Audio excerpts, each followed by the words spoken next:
Hello guys, so kumusta kayong lahat? So ngayon ay ito yung part 2 ng ating testing ng mga games dito sa ROG na Xbox Ally X. Let's go! Let's go! Start! No nakaraan guys, tinesting natin syempre Spider-Man, yung God of War. So ngayon naman guys, ang itesting natin ay yung mga dinownload ko sa Secret App.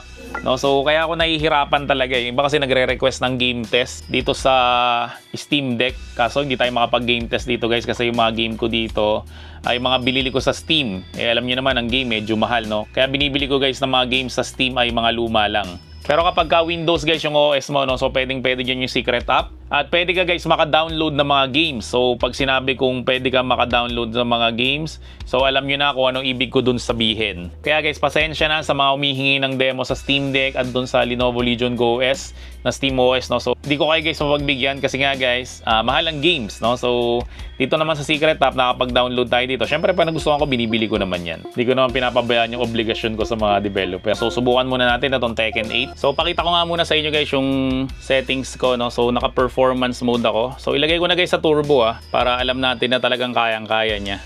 So graphic settings. Yan, so resolution natin 1920 by 1080p.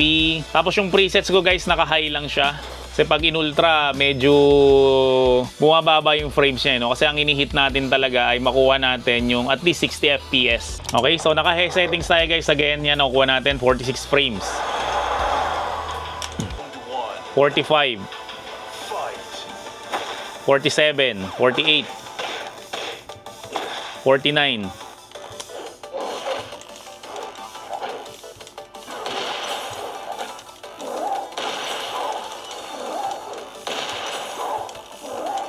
Nadagdagan pa ng isang bato to si King, oh.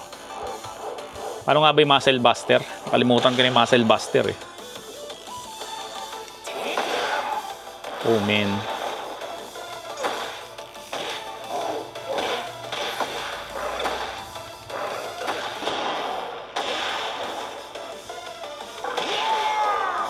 Yan, so may konting stuttering siya.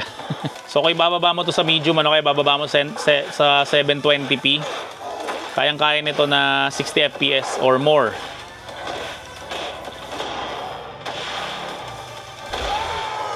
Okay, nice. So next game tayo guys, ito The Last of Us Part 2, yung remastered. So tingnan natin guys kung ilang frames yung kaya natin dito. So halos lahat guys ng Sony games gumagana sa Secret App. Yung Ghost of Tsushima dati gumagana yun, eh. Nakita nyo naman, di ba, tinitesting ko siya dati. Pero ngayon hindi na siya gumagana, eh, no? So may mga ganun instances. Pero ayos na yun.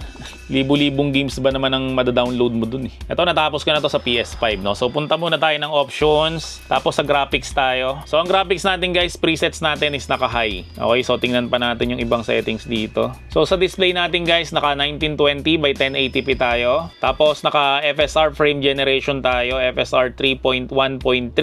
Sobrang ganda ng story nito, kaso nakaka-trauma, eh, itong part 2. Hindi ko talaga ina-expect na mangyayari yun, no? Hindi ko na kayo i-spoiler, pero grabe to, pag nilaro mo yung part 1 tapos nilaro mo yung part 2, matotrauma ka.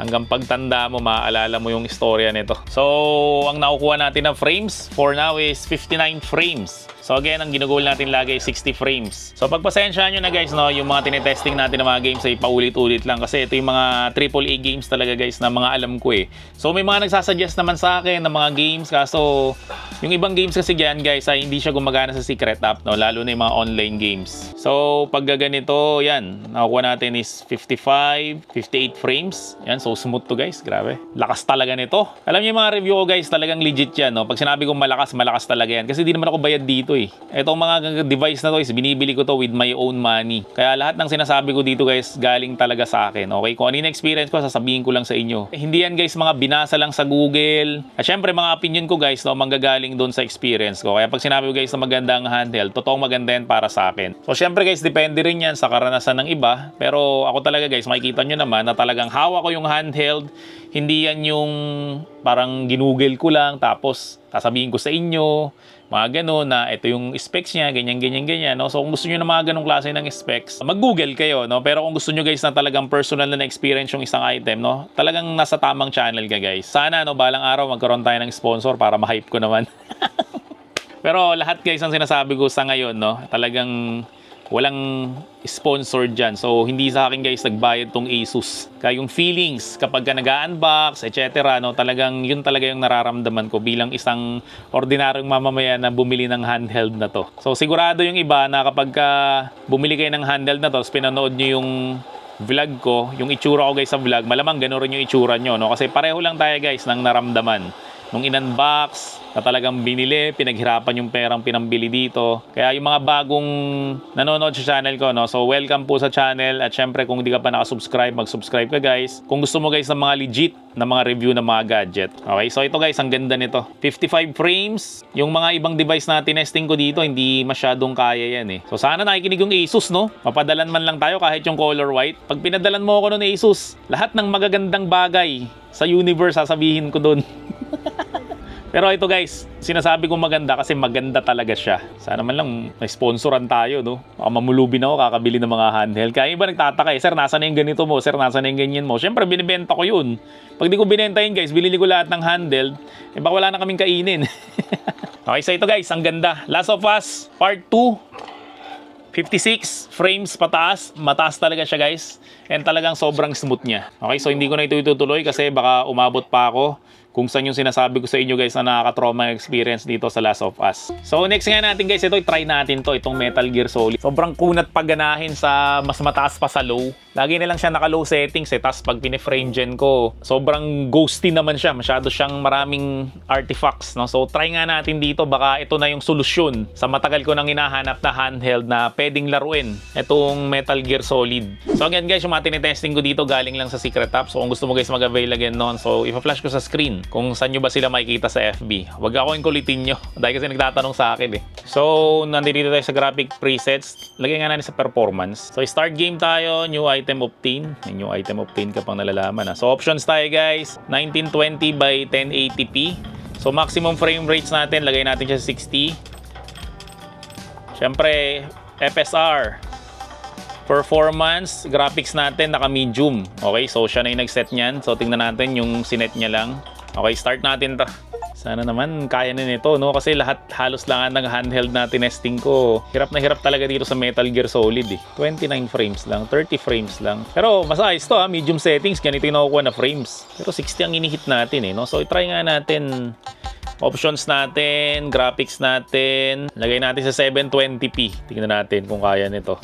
Kasi yan ang ginagandahan nitong ROG Xbox Ally X, no? So 7 inches lang yung screen niya, kaya pag nilagay mo siya 720p, di mo siya mahalata. Yan, no? Temo, nalata nyo ba na 1080p siya o 720p? Di ba hindi naman? Yan, so 44 frames, 38. Gusto ko ma-hit talaga yung 60 frames dito eh. Gigil na ako sa laro na to. Subukan nga natin ilo. Yan, so naka-low graphics. Yan, ito okay na to. 52 frames, 53, no? So pareho pa rin siya ng ibang handheld na talagang hirap siya dito sa Metal Gear Solid na maka 60 FPS. Yung iba naman okay naman sa kanila yung 30 FPS para mas cinematics raw yung kanyang itsura. Pero ako talaga 60 FPS talaga ako eh. Yan, so ito, maganda to. 58, 56, 42, 47. So sa lahat ng tinesting ko, ito yung pinaka-smooth. Actually, mas smooth pa siya doon sa ano eh, sa MSI Claw 8AI. Pagdating dito guys sa Metal Gear Solid, no, kasi 720p lang naman to yo. Pero again nga guys, no, 7 inches lang yung screen niya, kaya pwede na. Parang hindi pa ako nakakalampas dito. Puro lang ako simula eh. Tayo nga natin, lumampas nga tayo dito. Ang nilalaro ko kasi ngayon guys ay yung Uncharted pa rin, no? Kasi tinapos ko siya dun sa MSI Claw. Tapos ngayon nilalaro ko naman siya sa PS5. Ganda-ganda kasi ako eh. Kaya inuulit ko siya eh. Yan, so sa wakas nakalagpas na ako dun sa mga crocodile. So ito, smooth to. Ganda. So again, ang settings ko is naka-low settings tapos 720p. Umabot na ako ng 60 FPS. So again, sa ganito kalit na screen guys, di mo masyadong mahalata eh. Yung 720p at syempre 1080p. Yun ang ginagandahan kapag ka 7 inches lang yung screen.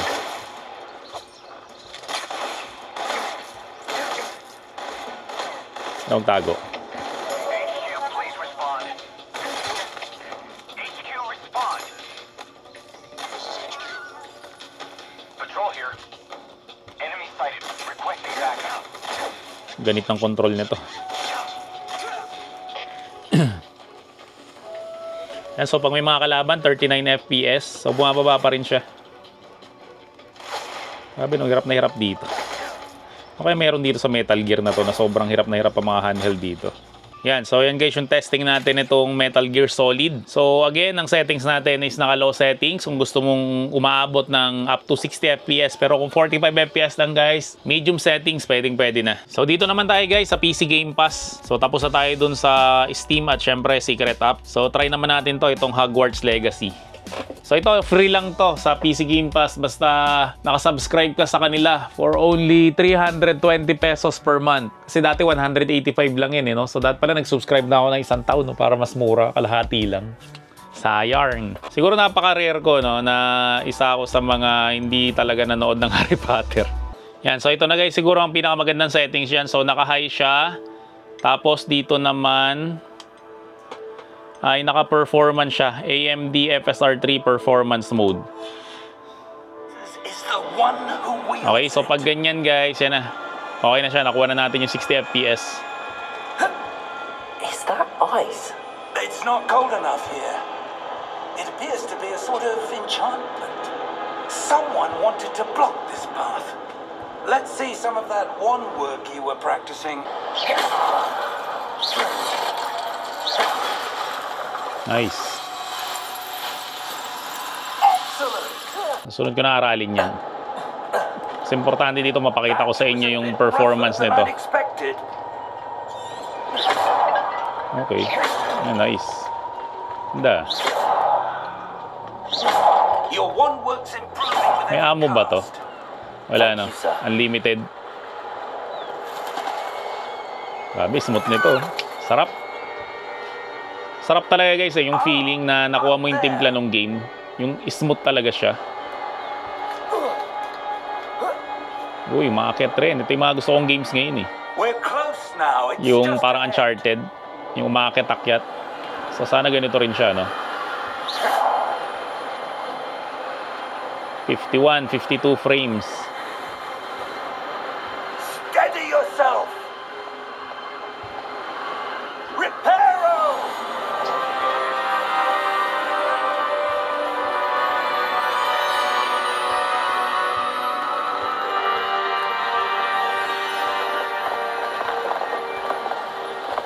Smooth na ito. Ganda. Sa PS5, free na lang rin to eh. Doon sa PS Plus. Tapos sa Steam naman, saka sa Nintendo Switch, nag-sale to eh. Sobrang sale. Tapos sa PC Game Pass, libre rin siya. Basta nakasubscribe ka sa kanila. So para ka nagre-renta, no? Hindi naman siya totally free, nagre-renta ka. Pero para sa akin, free na yun eh. Paul led us here for a reason. Let's have a look around for anything that seems. Perhaps our host was a Nakakapagod mag-test. interesting. Yan, so sa Hogwarts Legacy guys, naka-high settings tayo and syempre naka-performance sa FSR. So nakakuha tayo guys ng 55 to 60 frames. Yan, sobrang smooth na yan guys. Okay, so yan muna guys yung iti-testing natin kasi pag nag-test pa ako ng iba dito, baka sumobrang haba naman itong vlog na to. So again guys, yung mga games na yan ay kinuha ko lang sa Secret App. Pwera lang dito sa Hogwarts Legacy na libre siya sa PC Game Pass. So again, kung gusto mong mag-avail ng Secret App, so ipa-flash ko sa screen kung saan ba ito nabibili at wag ako guys yung kulitin nyo. So kung nagustuhan mo naman tong video na to, wag mo naman kakalimutan mag-subscribe dito sa channel ko. I-like mo na rin tong video na to at i-turn on mo na rin yung notification bell para like updated sa mga vlog ko about sa mga gadgets. So yun lang, maraming salamat ulit sa inyong lahat. Hanggang sa muli, paalam!